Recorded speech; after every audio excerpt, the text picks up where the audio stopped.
FIR जो कि first information report है, जब हम लोग पढ़ते हैं न्यू लॉज यानी भारतीय नागरिक सुरक्षा संहिता, उसके अंदर धारा 173 173 के अंदर हमें मिलता है एफआईआर। और वहीं अगर जो ओल्ड लॉज पढ़ते हैं तो धारा 154 के अंदर मिलता है हमें, जहाँ पे पावर रहती है पुलिस के पास, एफआईआर वो रजिस्टर करेगा किसी भी ऑफेंस जो कि कॉग्निजेबल नेचर का है। कॉग्निजेबल नेचर के ऑफेंस वह ऑफेंस होते हैं जैसे कि मर्डर, रेप, डकैती, ये सारे ऑफेंस संगीन जुर्म में काफ़ी ज़्यादा संगीन है, तो इनके खिलाफ एफआईआर दर्ज होगी। अगर कोई ऐसा ऑफेंस है चोरी का है, छोटा मोटा गाली गलौज का है, तो उसमें दर्ज होता है एनसीआर, इसे कहते हैं नॉन कॉग्निजेबल रिपोर्ट। तो हम लोग ने जाना कि नॉन कॉग्निजेबल जो संगीन मामला नहीं है उसमें एनसीआर दर्ज होता है, जो कि एकदम मर्डर, रेप, डकैती सीरियस मामला है उसमें एफआईआर दर्ज होती है। जब एफआईआर दर्ज होती है तो उसके अंदर आप देखते हैं कि क्या उसकी एविडेंशियरी वैल्यू होती है, तो एफआईआर दर्ज हुई। अब एफआईआर कोर्ट एक्सेप्ट नहीं करती है, क्योंकि एफआईआर के बेसिस पे अगर अरेस्ट होने लगे तो हमारा क्रिमिनल सिस्टम काफ़ी ज़्यादा करप्ट हो जाएगा।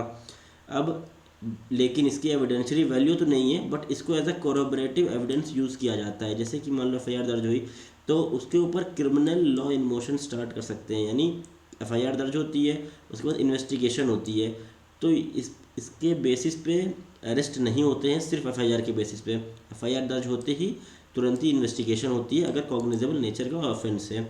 It can not be use to prove the guilt of the accuse. FIR दर्ज होते ही इंसान दोषी करार नहीं होता है। अब इसका इस्तेमाल कोरोबरेटिव एविडेंस की तरह कर सकते हैं। यहाँ कोरोबरेटिव का मतलब होता है सहयोग। सिर्फ जो एफआईआर दर्ज हुई है उसके बेसिस पे पुलिस इन्वेस्टिगेशन कर सकती है, यानी सहयोग करेगी। जो ये स्टेटमेंट दिया गया है उसको सिर्फ जांच पड़ताल के अंदर छानबीन की जा सकती है पुलिस द्वारा। यूज़ फॉर कॉन्ट्राडिक्शन और कोरोबरेशन। अब किसी भी स्टेटमेंट दिया है किसी भी इंफॉर्मेंट ने, उसको as a contradictory statement use किया जा सकता है। If informant says that something in court that contradicts the FIR. अब जैसे इंफॉर्मेंट कहता है कि एफआईआर दर्ज कराते वक्त कि 5 बजे मर्डर हुआ था, और वहीं जब उसको कोर्ट में बुलाया जाता है वो कह देता है कि 7 बजे मर्डर हुआ था, तो ये कॉन्ट्राडिक्टरी स्टेटमेंट हो गया इन दोनों में। तो इसी तरह एफआईआर को यूज़ किया जाता है एज अ डायरेक्ट प्रूफ की तरह तो नहीं, लेकिन एज अ कॉन्ट्राडिक्टरी स्टेटमेंट। अगर कोई एफआईआर मरते वक्त दर्ज करवा दिया है तो सेक्शन 26 हमारे भारतीय साक्ष्य अधिनियम के तहत एफआईआर को एविडेंशियरी वैल्यू रहेगी, सिर्फ जब तक मरते हुए दर्ज कराएगा तभी तक। अभी इम्पोर्टेंस क्या है एफआईआर की, अगर एफआईआर को टाइमली दर्ज कराया गया है, जैसे ही मामला घटित हुआ था तुरंत ही, तब जाके इसकी एविडेंशियरी वैल्यू थोड़ी सी स्ट्रांग होती है।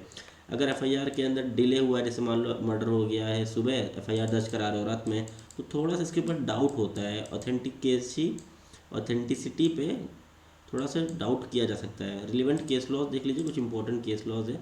Damodar versus state of Rajasthan के केस में कोर्ट ने कहा था कि एफआईआर एक सब्सटैंटिव पीस ऑफ एविडेंस नहीं है, बट इसको एफआईआर के स्टेटमेंट को एज अ कॉन्ट्राडिक्शन यूज़ किया जा सकता है सवाल जवाब करने में इन्फॉर्मेंट से।